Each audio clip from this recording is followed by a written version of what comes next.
അപ്പോൾ പുതിയൊരു വീഡിയോയിലേക്ക് സ്വാഗതം. ഇന്ന് ഞാൻ പറയാൻ പോകുന്നത് വലതുവശത്തെ കള്ളൻ എന്ന സിനിമയെ പറ്റിയാണ്. അപ്പോൾ സബ്സ്ക്രൈബ് ചെയ്യാത്തവർ എൻ്റെ ചാനൽ സബ്സ്ക്രൈബ് ചെയ്യുക, ലൈക്ക് ചെയ്യുക. അപ്പോൾ വലതുവശത്തെ കള്ളൻ ഒരു ആവറേജ് ത്രില്ലറായിട്ടാണ് എനിക്ക് അനുഭവപ്പെട്ടത്.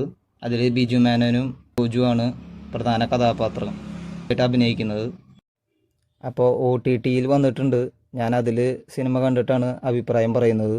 പിന്നെ ബിജു മേനോനും ജോജു ജോർജും ഇതിലെങ്ങനെയാണ് പ്ലേസ് ചെയ്തിരിക്കുന്നതെന്ന് നമുക്കറിയില്ലല്ലോ. അത് നല്ല രീതിയിലാണ് പ്ലേസ് ചെയ്തിരിക്കുന്നത്. അത് സിനിമ കണ്ടപ്പോൾ എനിക്ക് തോന്നി. എല്ലാവരുടെയും പ്രകടനം അടിപൊളിയായിരുന്നു. നമുക്ക് ബിജു മേനോനെ അറിയാലോ, പോലീസ് തകർപ്പൻ പെർഫോമൻസ് ആയിരിക്കും ഉള്ളത്. അപ്പോൾ അത് ഇതിലും കാണാം. പിന്നെ ബിജു മേനോൻ്റെ മകനായിട്ട് ഇതിൽ അഭിനയിക്കുന്ന ആളുണ്ട്, ഗോകുല്. ആടുജീവിതത്തിലൊക്കെ നല്ല പ്രകടനമായിരുന്നു.